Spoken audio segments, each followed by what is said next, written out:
liñ daan wax rek mu xaw a mu metti ba léegi ñu di ko xeex bi yàgg na ça fait des années ñu ngi xeex ak SODAV xeex laa ko mën a tuddee parce que boobu combat boo ko xeexul amatoo beneen combat booy xeex ñun ay artistes lañu duñu leneen ay musiciens la ñu nekk ñi nekk ay écrivains ñi nekk leneen depuis que SODAV bi ñu ñëwee ne bu SODAV ñëwee jëlee fi BZA dañoo waxoon ne bu ñu ñëwee ku daan am fukk ku daan am benn fukk ngay am c'est pas vrai ñi ko doon wax fa ñu toog dañu ko dégg nañu xam ne loolu c'est pas vrai li koy montré mooy ko bi fi BZA di nekk dañ daan fayeeku 3 ou 4 fois ci année bi léegi benn yoon ngay fayeeku ci année bi wax SACEM bi nga daan fayeeku musiciens ci monde bi xam nañ ne sunu mbokk nigérian bi ci il joue au Sénégal dañ ko war a jël dañoo war a droit mi yóbbu ko Nigéria ñu fay ko foofu ça doit se passer comme ça ñun suñu musique bii dem sur le plan international SODAV moo ko war a jëli andi ko fay na ko depuis 5 ans SODAV mosu am ko te BZA daf ñu ko daan fay chaque année loolu acquis bi ñu amoon di SODAV ñëwee lañ SODAV seen affaire yëpp fekk musicien buy waaj a dee ñu yelwaanal ko la fekk musicien bu dem ñu suuli ko la ay barke démb lañ yëkkati 1 million jox ko El Hadj Ndiaye Siggi di jubilé c'est de la honte weñ nga nag mu ngi yàqu ca Mandiaxaay ga le ministre de la culture le ministre de la culture moo njëkk a audité SODAV mu ngi nii yéen bu ngeen xoolee Google mu ngi nii Ablaye Diop SNC Vérité as Ngoné Ndour dem na ngeen xool ko ci Google li ngeen nekkee du yoon moom ma ko waxoon pourtant ñun bi ñu demee wax ko dañ ko waxoon gisu ko waaye bi mu waxee ba pare depuis lors gisul gu ñu suite bi président waxee ne dañuy auditer ñun ñëpp ñu ngi toog di ko xaar di ko déglu ba moom ministre de la culture waxaat fii ne commencé na audit bi mu ngi fii enclenche l'audit mu ngi nii le ministre de la culture enclenche l'audit ba tey yow ñu ngi lay jiiñ sàcc nga dëmm nga dara nga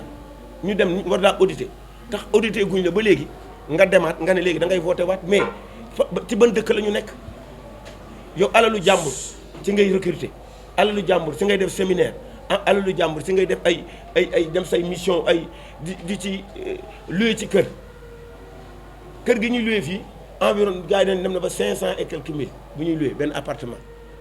muy xaalisu artistes yi benn artiste dina jóge fii dem di fayeeku bu jógee fii bu jógee Tamba du am passe bu ko delloo pour une année ci ban dëkk la ñu nekk gardien ba nekk ca biir suuf moo ëpp musicien bi xaalis ñu loué seen appartement fii di recruter ay séminaire ak ay lu leen neex la ñuy def ci xaalisu jàmbur formation ci ministre bi si boppam bu ngeen xoolee réponse bi jarul da ngeen xool audit nga xam ne moom ci boppam ne leen formation audit laajuñu leen lu leen nga jël xaalisu artiste bi jël si li nga am ne ko sa xaalis a ngi nii xaalisu jàmbur loo ci audité loo ci recruter ñun amuñu ay doom wala ay mbokk ñu mën a auditer ñu mën a recruter ñu recruter seen mbokk bii moo mujj bi may carte bi man maa demoon jëli ko bi ma demee di fayoo ko SODAV bi passé dama ragal ne ñii ñëw sax moo gën a yées dañ ma bindal benn feuille rek ne ma lii nga fi am ma ne leen mais xanaa li ñu joué ñun war nañ ko justifier ci benn papier ñu ne ma non da ngay dem seeti Mendy xaw ma sow somme bi ñu la bindal mooy ñu ne parce que 2 ans yi si joué wu leen c'est pas vrai joué nañu fii Sénégal ñoo fii gën a joué fii Sénégal ñun et on le dit haut et fort dañ koy wax bu ñu demee dañuy wax à peu près coow li dafa président de la République wax na ko moom mu ne mu ngi audité yow ñu ngi leen di audité carte bi tey jii man bi may dem dama dem rek ñu jox ma ko waaw man ñii fu ñu jëlee sama photo kan ma leen wax sama dama ñëw rek ñu jox ma ko est-ce que mënuñu see defal 10 000 yónnee ko ci àll bi feesal salle bi feesal salle bi ba mu fees ñu ne leen ñuy woote ñu jiitu noonu lañu defoon bii passé la fois passé xam nga nu ñu def dañuy joxe ay carton d'invitation moi j'étais là bi ñu joxe carton d'invitation SODAV bu ci ba Sénégal di jouer coupe du monde ñu dem defi seen assemblée générale tànn seen ay nit fii ñu war a defee assemblée générale Koundoul moo fa nekk Koundoul li fépp membre la ci SODAV man ma membre la fa ay deal la bu ñu teg ba pare benn lobbying la préparé nañu koo xam ne nii tey jii diine kii bi nu tuddati les droits voisins les droits yi nga xam ne moo war a ñëw am na ñu ñu fa teg ba pare copie privée bi nga xam ne nañu ne kaaj bi fa lay ñëw xaalis bu bari fa lay ñëw préparé nañu suñu nit yoo xam ne tegal lañ leen siège pour lan pourquoi mu nekk la musique pourquoi ñun on interprète le président Macky président ñun dañoo bëgg a dundee suñu ngor ak suñu ñaq ñun ay gor la dañoo bëgg a dundee li ñuy liggéey lii ñii yore suñu xaalis bi nga xam ne ñoom ñoo koy fayee ko di ko lekk dañoo bëgg président nga wax ci ñooñu audit bi nga waxoon ne ñu ngi koy def ba léegi ñu ngi lay xaar depuis le 14 octobre ñu ngi toog di xaar ñooñu ñuy audité wu leen audité guñ leen ñu ne dañuy def assemblée générale bay wàññi 12 di wala 12 ci yan fànn ana yoon on est là à chaque fois su ñu ne yéen da ngeen bari wax loolu leen doon wax yéen jàngu leen musiciens jànguñu moo leen arrangé musiciens jànguñu ñun suñu xalaat ni jarul ñu dem jàng li tootoo ndax doon tapp paate non dañuy xalaat li yóbbu réew mi kanam c'est ça ñun foofu lañ mën a nekk mais alal boo xam ne xaalis boo xam ne boo ko liggéey ëllëg say doom ñoo ko war a doon pendant 70 ans mais da nga ko war a bàyyi ci loxo yi lew man Amadou Fall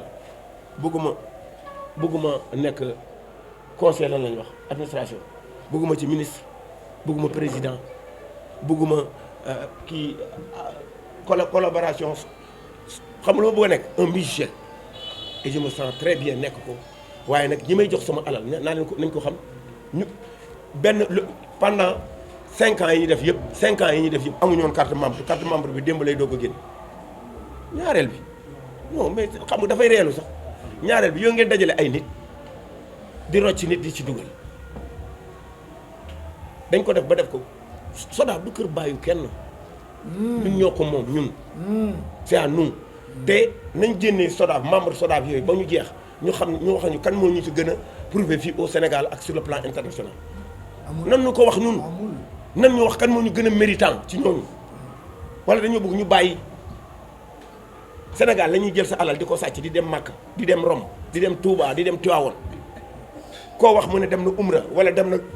Mekk dem na Popenguine wala mu dem mais xaalisu jàmbur ngay sàcc di ko lewal c'est ça dañoo bëgg président yow président de la République yow def nga ci musique Macky Sall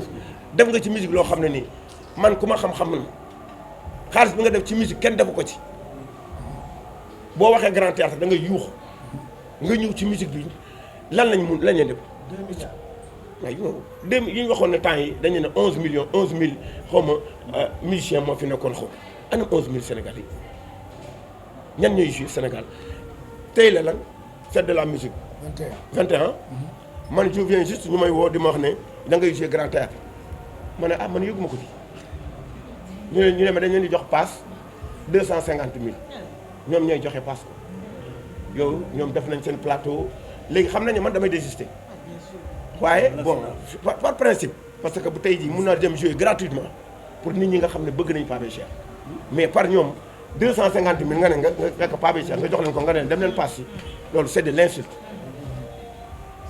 et puis nit ki sax boo koy wax mu ñëw da nga ko wax 2 3 4 jours avant wala 5 jours mais comme seen affaire boobu lépp mu ngi commencé lobbying la te dafa yàgg nag dafa yàgg man j'interpelle les grands musiciens yi ñu fi wax Youssou Ndour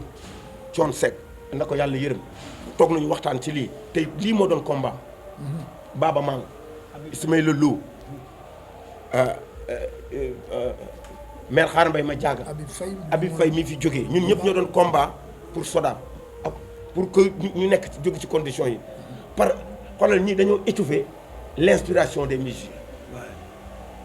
dañ ko étouffer parce que ay gars yu toog la rek yoo xam ne nii bu ñu defee sax seen réunion yooyu ñoom dañuy fayeeku ay 50 000 am na artiste boo xam ne dina toog at billaahi wallaahi wa taalaahi du fayeeku 50 000. Il est temps de dire, d'indexer la complicité du président de la République parce que mënuñu demander audit yow ngay le gardien des arts et des artistes ngay xoole ba tey jii mais lan la wala man Macky Sall dafa ragal léegi wala il a peur de Youssou Ndour, il faut le dire. Donc ñun on interpelle le président de la République Macky Sall. Et puis on va internationaliser le combat. UNESCO dina ci jot parce que l'UNESCO mooy première organisation boo xam ne ci àdduna buy défendre culture à l'image de l'OMART. On va interpeller l'UNESCO, on va prendre des avions dem ba France fa États-Unis fépp ba xam ne le combat là c'est un combat très élémentaire mais essentiel pour ces acteurs de la culture. Léegi nag li may daanelee rek parce que je ne veux pas être long mooy grand Idrissa il est à remercier, il est à féliciter parce que nag bu ko neexoon sérieusement il a quitté le Sénégal 35 ans mu def ko ci àll bi acquérir expérience bi muy dem dafa former fii ay booy ay ñoom Youssou Ndour Pape Djibi Ba ñëpp mu former leen ne culture baa ngi nii téye leen ko man maa ngi dem uti xam-xam bi mu ñibbisee il a été déçu parce que li mu héritage bi mu bàyyi dafa fekk ndekete gars yi saaxee nañ ko ba tey jii c'est une famille qui gère la culture sénégalaise c'est une famille qui gère le monument de la Renaissance c'est un lobbying qui gère la place du souvenir c'est un lobbying qui gère le grand théâtre c'est un lobbying qui gère le ministère de la culture c'est un lobbying qui gère la SODAV nag ma wax ci leneen léegi beaucoup de gens disent que SODAV société la bu remplacer BSDA état ko moomoon di ko gérer ñun ñu ne bëgguñu état gérer ñu suñu droit d'auteur état ne léegi jox naa leen gérer leen seen bopp SODAV di association comme toutes les associations waaye léegi man laaj leen question est-ce que association ministre de la culture am na droit ñëw ci association jàmbur jël fa ay milliards est-ce que loolu am na droit est-ce que association ministère de la culture am na droit jël conseil am jël ñaari conseil ak directeur des arts duggal leen ci biir association nee leen dee leen liggéey ak association est-ce que loolu association est-ce que état am na droit bi donc tout ça constitue des irrégularités yoo xam ne waxuma la de gis nga waxuma la audit de mais Cour des comptes bu duggoon SODAV ñoom ñi nekk SODAV ñëpp kenn waxatu ko bon léegi nag ce qu'il y a lieu de faire mooy SODAV jeex na parce que nekk fii di wax naan milliards yi fa dugal carte membre yi yooyu yëpp combat bi on l'a déjà mené jeex na parce que loolu si diggante 2016 7 mars 2016 ba 7 mars 2021 la moo tax ñu doon xeex mais man en ce qui me concerne chauffeur bu yore permis de conduire permis bi war a def juróomi at permis bi jeex man may alkaati chauffeur boobu bu ma rombee ak permis won ma ko dama koy tëj kaso donc SODAV tey bu ñu defee assemblée générale dërëm bu ñu génn biir SODAV sàcc la dërëm bu ñu génn sàcc la parce que amatuñ droit bi SODAV n'est plus légal dañoo war a def évaluation des 5 ans bu ñu defee évaluation la commission de contrôle permanente régie par la loi L124 loi boobu composée cette commission composée de la Cour des comptes inspection des finances Cour suprême ñooñu ku nekk indi sa nit ñu auditer SODAV def rapport def 5 ans yi xool nu ñu ko gérer certifié ko certification boobu ñun moom la ñu soxla te boobu juróomi at weesu na te ba léegi kenn amu ko donc gestion ñoom seen gestion est par nature et par essence nébuleuse et hémorragique loolu moom c'est un constat boo xam ne ñëpp gis nañ ko pourquoi ñu ragal ñu auditer leen léegi il vous parle de cabinet te xam naa suba boo leen fa demee dañ ne voilà on a pris un cabinet mais attends man tey su ma neexee en tant que président OMART man ma am ay fonds yu jóge bitim réew am yëpp ma gérer OMART 5 ans ñu ne ñu ne Ablaye Mamadou Guissé yow dañ la war a auditer nga ne voilà je prends un cabinet ma dem woo kii Talla ne ko addiya Talla ne addiya kaay indi sa cabinet nga auditer ma ah bu ma waree fay 2 millions ma fay la 4 millions kon yow doo ma bindal lu ma neex mbuusu ndox bu ma naan ndox fee sax teg ko bu la neex nga ne ma 10 000 francs lay jar mais c'est ça problème bi mooy dañuy dox ci maay ñu te ñoom dañu xam ne le monde a changé même de Dieu et puis ki leen ngemb war na xam ne sax adduna bi changé na sax yi yàlla le monde a changé de Dieu il faut le reconnaître ce qui se disait Dieu dans les pays tey ñu doon wax tey Amérique Donald Trump mi doon wax Amérique moo fay yàlla tey anamu tey yenn dëkk yi yenn musiciens yi doon dof la ñu naan ñoom ñoo fi ñooy le roi wala la kii léegi lu ñu gis ay booy yu tuutee leen di dóor ba daanu seen kaw attends qu'il nous colle la paix ñun ragaluñu comme li may wax rek ragaluñu dem safara bugguñu dem àjjana xam nga lu ñu bëgg Sénégal moo ñu ñor ñun culture bee ñu ñor. man depuis ma juddoo maa ngi ci culture. sama ndey ak samay baay samay rakk samay mag tout ce qu'on a eu on a investi dans la culture tey boo demee Pikine les gens te disent que képp créateur bu ñu formé Pikine ñun la waaw léegi qu'est-ce qu'ils veulent ils s'accaparent la culture c'est pas un label boo xam ne benn nit moo koy moom di signer di wax indi la SODAV du caisse noire boo xam ne Macky Sall mooy jël caisse noire bi jox ko benn waaye ne ko comme que jàppale nga ma ci élection am caisse noire def ko fekkee ma ci boole non on dit non voilà donc ama wax ji du gudd du gàtt li may wax mooy le 24 on va mobiliser la banlieue le Sénégal dans les 14 régions fu nekk dinañ fa jël car bus buy am 100 personnes on va assaillir Sorano parce que Sorano ñun ñoo ko moom c'est pas normal que un musicien moo yore Sorano moo yore Grand Théâtre moo yore Place du Souvenir moo yore Monument de la Renaissance ku fa bëgg a def dara ñooñu barki démb un artiste de ginnaaw raay benn boy handicapé il a payé 800 000 Sorano pour jouer un handicapé barki démb et alors que ñoom heure bu ñu soxlaa Sorano ñu ils le prennent gratuitement bu ñu soxlee Grand Théâtre def fekk kii def seen affaire boobu nu mu tuddati affaire xale yooyu. Petit Gallé il ne paye rien en contrepartie mais attends voilà. lii fii sama càmmiñ yi yëpp wax dëgg la mais man lenn rek moo ma ci gën a moo ma ci ëppal solo ndax biñ ne BSDA dañ ko fii indi fi SODAV man ci ñi nga xam ne d'accord ñu woon ci laa bokk j'étais pas d'accord parce que xamoon naa ne fii lay jëm j'étais pas d'accord biñ ko indee li taxoon ñu indi ko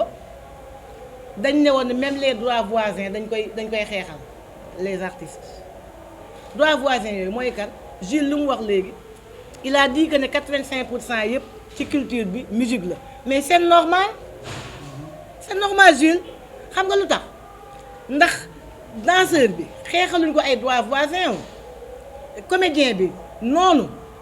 même musiciens yéen ci seen bopp vous êtes les leaders vous êtes les leads vocaux yéen ay fayeku mais seen instrumentistes yi ils ne perçoivent rien du tout et ils devaient percevoir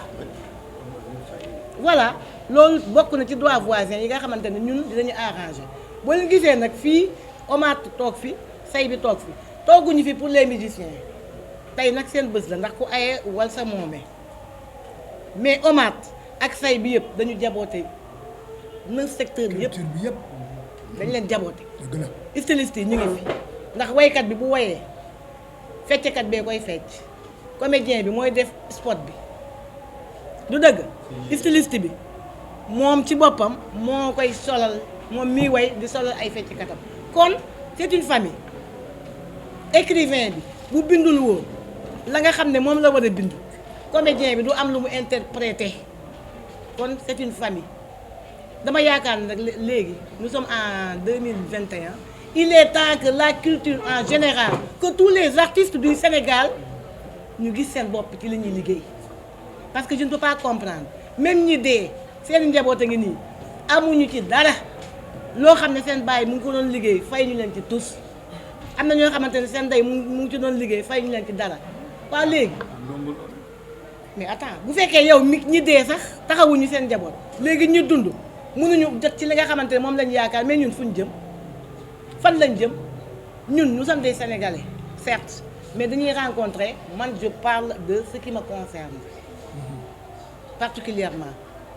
muy l'art dramatique yaakaar ne mii xam na li may wax nous rencontrons des Nigériens nous rencontrons des Camerounais nous rencontrons des Ivoiriens mais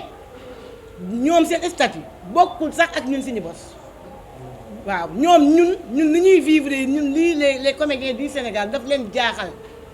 ñoom ils sont nantis machallah ils n'ont pas tout certes mais ils ont l'essentiel on leur paye leurs droits voisins on leur paye ce qu'ils travaillent ils ont des voitures machallah tu vois ils ont des voitures ils ont des maisons ils gèrent très bien leur famille nous on ne l'a pas tout simplement parce que nous sommes mal gérés la culture sénégalaise est très mal gérée elle est malade elle est agonisante elle va mourir si on regarde faire les gens dafa jot nag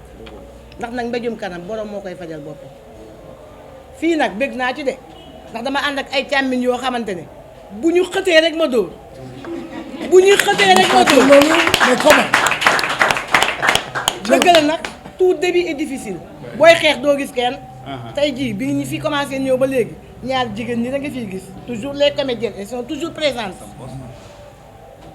ak Dieye Diop mi nga xamante ne dafa def Italie elle va revenir bientôt incha allah mais bu xësee ba baax macha allah fii ñu ne kër këpp ñëpp taxaw am naa fulla gu toll ne nag ku fekkewul ba may raam yàlla baax na. ku fekkewul ba may raam bu may dox boo bëggee téye sama tànk duma ko nangu yan baal